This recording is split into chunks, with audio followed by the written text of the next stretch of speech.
بس آپ حضرات میں سے اکثر جنہوں نے مجھے سنا ہوگا یا کہیں سے کسی اور سے سنا ہوگا تو انہیں معلوم ہونا چاہیے ہماری زندگی کا صرف ایک ہی عنوان ہے. یاد رکھو میرے عزیزو، زندگی کا یہ اہم عنوان ہے نبی کریم صلی اللہ تعالی علیہ وسلم کی عزت کی حفاظت، رسول کریم صلی اللہ تعالی علیہ وسلم کے نام پاک کی حفاظت. آج ہر جگہ اعلیٰ حضرت اعلیٰ حضرت کہتے ہیں. کیا ہے اعلیٰ حضرت کا مشن؟ پوری زندگی نام مصطفیٰ کی حفاظت. یہ سب سے اہم عنصر ہے مسلک اعلیٰ حضرت کا. اعلیٰ حضرت کی ساری کتابوں کا نچوڑ نکالیں تو اس نچوڑ سے ایک ہی بات نکلتی ہے، میں گدا ہوں اپنے کریم کا، میرا دین پارے نہ نہیں. یہ خلاصہ ہے. مسلک اعلیٰ حضرت ہمیں یہی سکھاتا آیا ہے.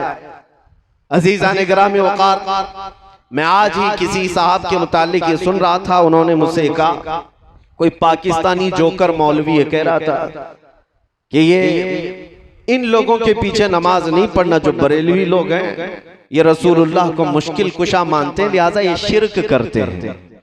یہ شرک کرتے ہیں، اس وجہ سے ان کے پیچھے نماز نہیں. ایک طرف تو تم ہمیں مشرک کہتے ہو اور دوسری طرف اتحاد کا نعرہ بھی لگاتے ہو. پھر اگر ہم تمہارے پیچھے نماز نہ پڑھیں تو تمہیں درد کیوں ہوتا ہے، تکلیف کیوں ہوتی ہے؟ لیکن یہ جملہ مجھے بڑا سخت لگا کہ نبی پاک صلی اللہ تعالی علیہ وسلم کو اگر آج کوئی مشکل کشا سمجھے، اپنی مشکلوں کا حل کرنے والا آقا سمجھے، تو یہ صاحب ہمیں مشرک قرار دیتے ہیں. پھر شرف الدین امام بوصیری کے بارے میں تمہارا کیا خیال ہے، جو لقوہ اور فالج کے اثر کے بعد اپنے بستر پر لیٹ کر کے حضور کی بارگاہ میں یوں کہتے ہیں، یا اکرم الخلق مالی من الود بھی سواک عند حلول الحادث العممی ولن یضیق رسول اللہ جاہک بھی اذا الکریم تجلی باسم منتقمی. میں اسلاف کا عقیدہ بتا رہا ہوں سنیوں. شرف الدین امام بوصیری مصر کے رہنے والے، اسکندریہ میں آج بھی ان کا مزار پاک ہے. آج سے تقریباً 7 صدیوں پہلے کی ایک بزرگ شخصیت کا ذکر ہے. ان کے جسم پر جب فالج کا اثر ہو گیا، پیرالائز، جانتے ہیں فالج کا اثر جب ہو جائے تو انسان چلنے پھرنے سے بھی عاجز ہو جائے، اٹھ پھر نہیں سکتا. علاج بہت کرایا حکیموں سے، شفا یابی نہیں ملی. پھر اخیر میں شرف الدین بوصیری نے قصیدہ لکھنا شروع کیا، مولا یا صلی وسلم دائما ابدا. یہ قصیدہ آج پوری دنیا میں مشہور ہے. اس کے 2 شعر آج بھی حضور کی جالیوں کے دروازے پر بھی لکھے ہوئے موجود ہیں. هو الحبیب الذی ترجا شفاعته لکل حول من الاحوال مقتحم. 170 اشعار لکھے روتے روتے، اور اس کے بعد جب نیند لگ گئی، آنکھیں بند ہوئی، تو رات عظیم رات تھی کہ سرور کائنات خواب میں تشریف لاتے ہیں. تاجدار مدینہ صلی اللہ تعالی علیہ وسلم تشریف لاتے ہیں اور پوچھتے ہیں، شرف الدین تجھے کیا ہوا؟ روتے ہوئے خواب میں عرض کیا کہ آقا مجھے فالج کا اثر ہوا، اب چلنے پھرنے سے عاجز ہو گیا ہوں، بستر پر رہتا ہوں اور لوگوں نے بھی ساتھ چھوڑ دیا ہے.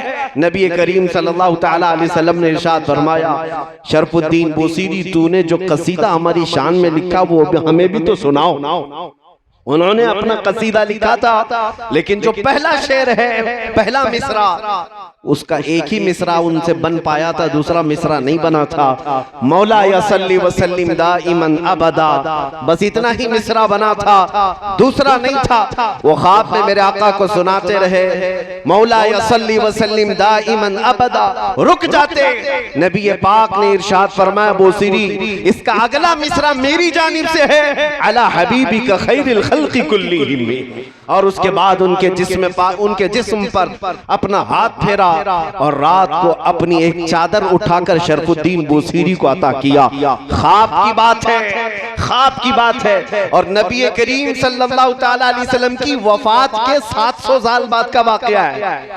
حضور کے پردہ فرمانے کے 700 سال بعد کا واقعہ ہے. شرف الدین بوصیری کہتے ہیں، صبح جب میری آنکھ کھلی پورے گھر میں ایک عجیب سی خوشبو مہک رہی تھی، اور جب میں اٹھنے کی کوشش کیا تو دیکھا نہ میرے ہاتھ میں فالج ہے نہ